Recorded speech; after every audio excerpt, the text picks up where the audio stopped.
Wow, that looks delicious. Hi folks, it's Gavin here. Welcome back to my channel. We're going to have our two sons and families here for supper tomorrow. So today I'm preparing some really nice looking lamb rib racks. I'm going to tie them together. I'm going to put some lamb fillets inside, tie them all up, put some spices and whatnot on, and I'm going to barbecue smoke them tomorrow. One son works on the oil rigs in Saudi, so he's not here very often, so he was back yesterday, so we get him here for supper tomorrow. Okay, so let me show you what I'm going to do. Okay, so we've got two racks of ribs. We've got 3 neck fillets and a few little offcuts. They're a little bit smaller than the last time I made, so I'll have to just play around with the size. And I've got some garlic, which I've put through this little garlic press. I got this at a local garden centre. I can't remember the price. It wasn't that expensive. And boy, it really works well. There's a spare cutter underneath, and there's also one of these little oval garlic peelers. I'll open it and show you now. Okay, so there it is. I've opened it up, and inside there's one of these oval silicone garlic peelers. So you put your clove of garlic inside, and then you roll it on a table like that, and it takes all the peels off nicely, and it doesn't go in your hands.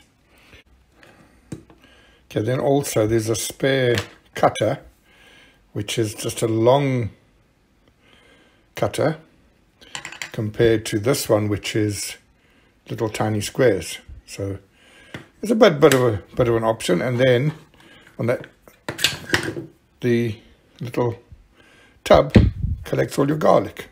You just spilled that lot there. Okay, so that's, I'm not trying to sell it or anything. It just works really well. I got it at a local garden centre, as I say. They are available on eBay. Well, these ones are available on Amazon. They're also available on eBay, but quite expensive on Amazon. eBay, they've got some similar ones that are round for a $5. So yeah, I can't remember what I paid, but they really work well. Okay, so now I'm going to use my garlic. I've got a couple of sprigs of rosemary. I've got a few pieces of thyme. I've got my SPOGS, which is a meat rub mix that I make up. Salt, pepper, onion, garlic, sugar and spices. I just put a few bits and pieces that's on the shelf. And then I've got my meat, obviously. So that's what I'm going to be using. I'm going to prepare it today, and then tomorrow we will barbecue smoke it. So let's get started. I've also decided to put a little bit of blue cheese. At our markets, we have a cheese guy next to us, and they make this cheese called Burt's Blue, and it's really a nice blue cheese. I'm not one for these blue smelly cheeses, but this cheese is really nice. Anyway, let's get our meat out and have a look and see what we're going to be doing and how we can do it. So we're going to need to basically put it into this little bone can come off, into a form like that. Right, so then we're going to need to fill up inside. Okay, I think I've got the gist of what we're going to be doing. So I think we start with some garlic. Let's put it there, and we can rub some garlic into there and there. Let's put one. Let's put another fillet in there. I don't think we're going to get much more than that. Let's get some rosemary in there. Piece up there. A little bit of thyme. I don't know if I really should put thyme with rosemary, but let's try anyway. Right, I don't think that's going to accept any more meat inside. Let's get some of our blue cheese.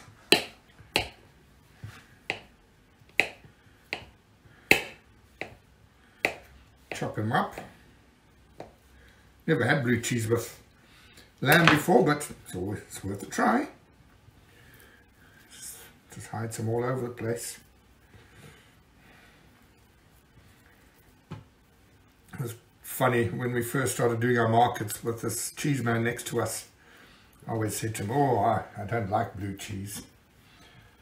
And he gave me some to try, and I've been hooked ever since. As I said, it's not all one of these sort of smelly Roquefort type cheeses, which I won't eat at all. Okay, so that's there. Then we need to get some of our spice. And I put on quite heavily. It just adds to the flavour. Our other fillet and pieces, we will make something else. I don't know. I've just got to think of how we can use that. Right, now let's see what happens when we turn it up. Okay, we're going to have a gap at the bottom.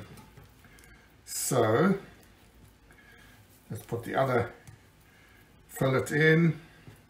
Throw these pieces in, why not? We can just tie it all up together. So add some more garlic in.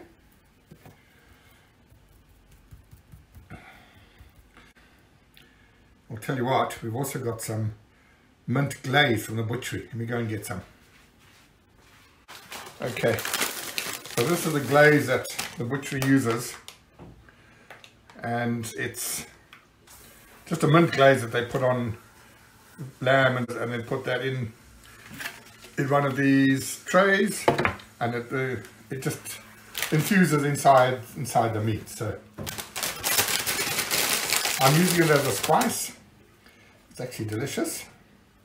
Open them up a bit, throw some more spice in, throw some more glaze. Right, that now should be okay to tie up. I'm going to turn it over and see how we are going to win and not fall apart. I think it will be alright. Let me just do it halfway like that. Now I'll find my string and we'll tie it together. Okay, I've got my string. It's not a proper butcher's string, but it will work. Now I'm going to try and remember how to do the butcher's knot. I don't use it a lot. Underneath, I'll go 2 down there. Right, short one over and there like that.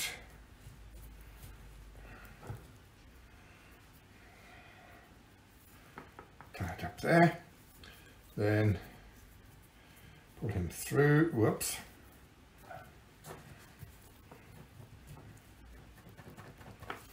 Hey, it worked. I have got a video about tying butcher's knot, which I will put in the link in link it into the description. So let me come this side and bring it round 2 bones this side.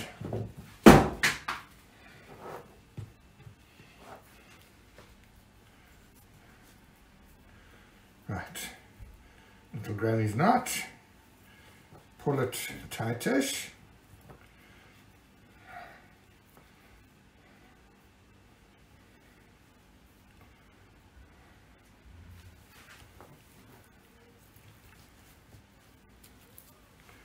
Right, it's working nicely.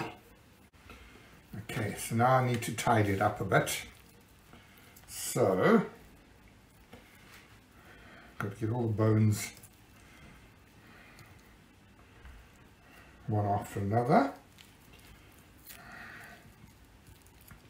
This reminds me of when I got married in the Air Force and I had my Guard of Honor many years ago. Right.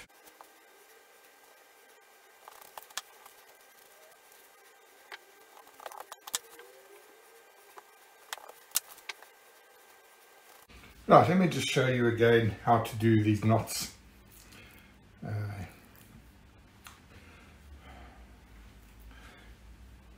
do another one here. Go underneath it. So you now got the short end. It goes underneath the long end, and then just like a little granny knot there, over and through. And you can just pull it in a little bit. Then you get this string and you loop it round, and then you grab the other string, the short one, in your fingers, pull it through, pull that knot down, and then you can just tug it down like that and it gets tight. Once you do it, it's so easy. I had to teach myself again today. Right, so that's all. Let's do one more, I think. Just on the end here. Just to get this in a little bit more.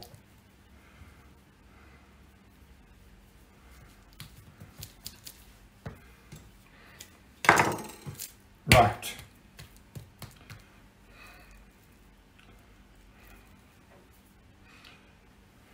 Not the tidiest, but we've got quite a few people coming. That's why I wanted to put some extra meat in there. So now we will put a bit more spice on. Spice up the inside. And this side again. Each end.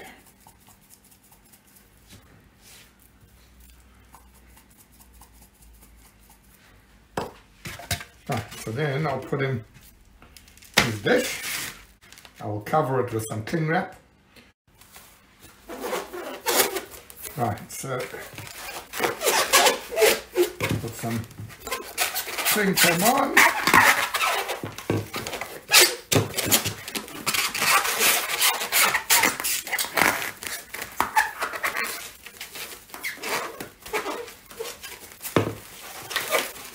Other way. Sorry about the noise.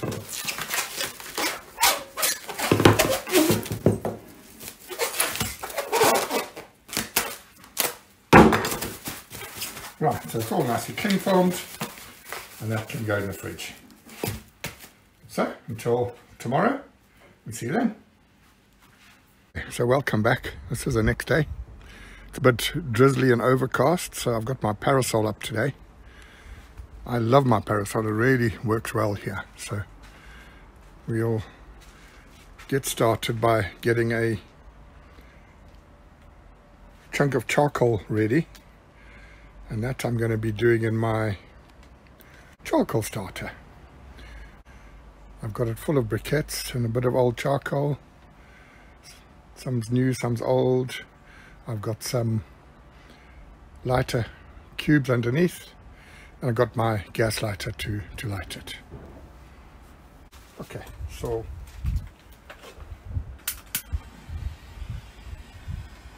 light the cubes. There's my charcoal all in there.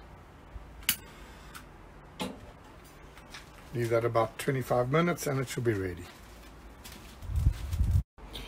Right, I've got my charcoal baskets ready. It's the stainless steel ones that I got from B&B Barbecue Company. Really are nice. I've had them now 6 months or so, and they haven't started rusting, obviously, because they're stainless steel, and they really are nice. I'll put a link in the description. I've got some old charcoal that's been pre-used, and I'll just add my new stuff on top. And I'm going to put one that side and one this side, and put my meat in the middle on the grate.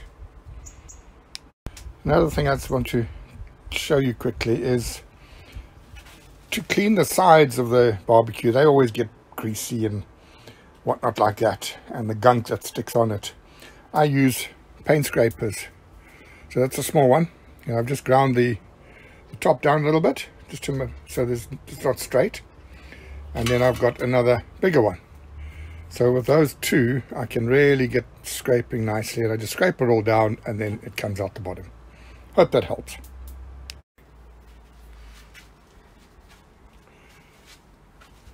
For smoking lamb, you want something nice and sweet, a very mild flavor, smoke. So any nice fruit wood is good. So I use apple. I get this from a local applery, and when they chop a tree down or a tree falls down, I get a little phone call and I go and see Sarah and we collect it and then cut it up. So I've always got apple wood in stock. So that's it. I will use apple wood today, and should really be good. Okay folks, I'm back. Here's our nice lamb joint that's been in the fridge now overnight. It's all nicely marinated inside. I'll be putting my meter probes in. I'm going to use 2 today, 1 each side, just to monitor the temperature of them. Lovely probes, they really are. They're 2 probes in one. One takes the temperature of the meat there, and the other side sends the temperature of the barbecue. So you can keep up to date all the time of what's going on. So let's get our meat open.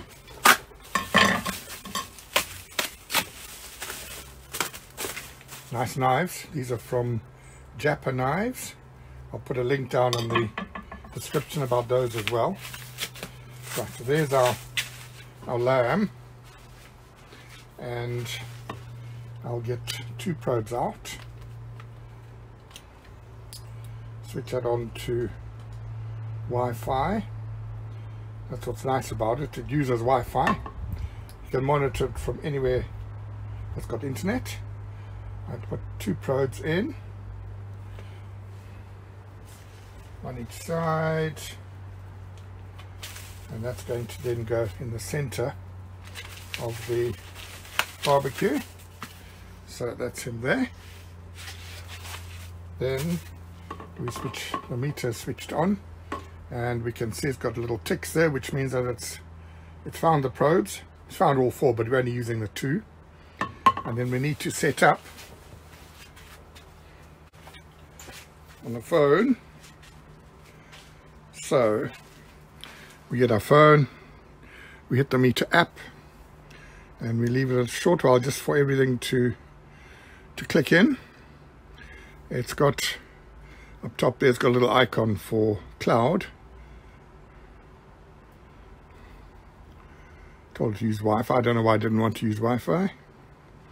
Okay, so there we are. We've got 1, 2, 3, 4 probes all looking that have been found by the block, the charger block. The charger block also acts as a repeater station, so that connects to internet. The phone connects to internet, and we can look at it wherever we are in the country. The smaller meter, the single ones, you have to have another phone or something in the same area to connect to it by Bluetooth. Then your phone connects to internet, and then your second phone or whatever, wherever you are, you can then use that. And it's very simple. We go into set up the cook, and we will find lamb, and we will find a roast, and we will find rib rack, 125. I want a little bit more, so we can go medium, 145. I've got a lot of visitors who don't like it very red. So start cook. Tells me low battery. I know it's not. And we go in from there. Now it'll estimate cook time once the meter finds or recognizes a rise in temperature. I use Fahrenheit because all the recipes I follow seem to use Fahrenheit, and it has to find a difference of 17 degrees Fahrenheit or about 7 or 8 degrees centigrade before it'll give you an estimated cook time. But then it's good, it can give you a graph and all sorts. So, right, we'll leave it on there and we'll come back later. Our fire's ready. Pour it in.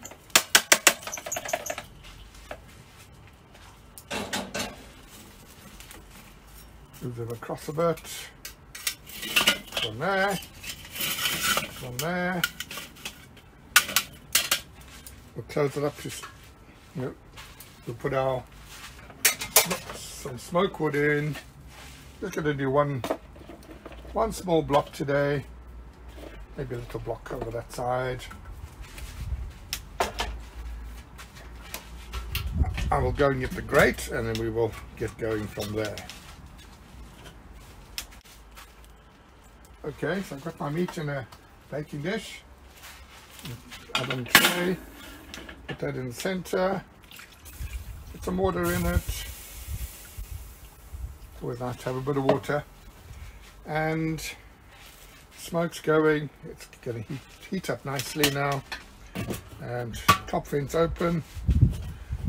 The bottom vent is open about an inch, which should give us a good temperature. We'll keep coming back and just adjusting as required.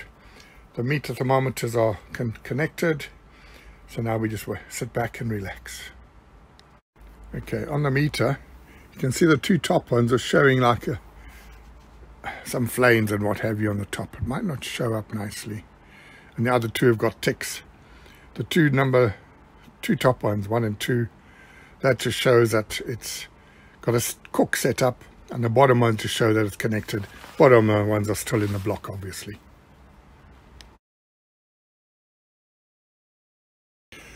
Okay, it's been about an hour and a bit. I've spritzed it once. I've just got a little bottle with some Coke in. Use Coke, apple juice, anything like that. So, got about another hour to go, hour and a bit.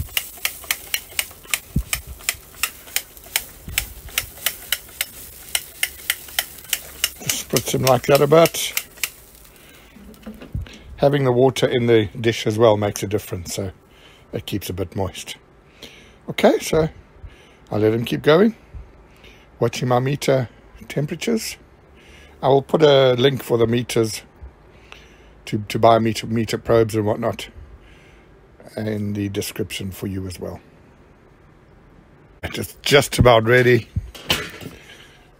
Have one little spritz more. Wow, that is looking good. One fine little check with the big probe. 153, 167, 158, 141 right in the middle, 150. That's actually brilliant. That's perfect. So I'm taking it off.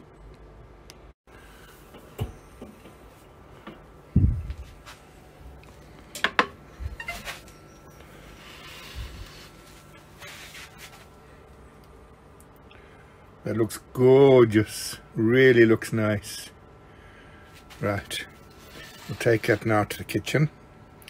Let it cool off a little bit. Let it rest for about 20 minutes, 25 minutes. Make the veggies and we can eat. Okay, so it's nice. It's been resting now for about half an hour. Let's give it a try.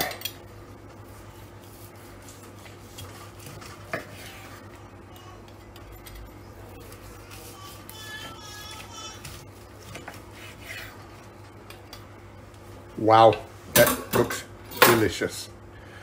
That's absolutely great. Really nice. Okay folks, that's it. If you enjoyed my video, please like it, subscribe to my channel, and please forward my channel to your friends and family, because it really does help the more subscribers we get. Okay, so that's it. Until next time. Thanks for watching.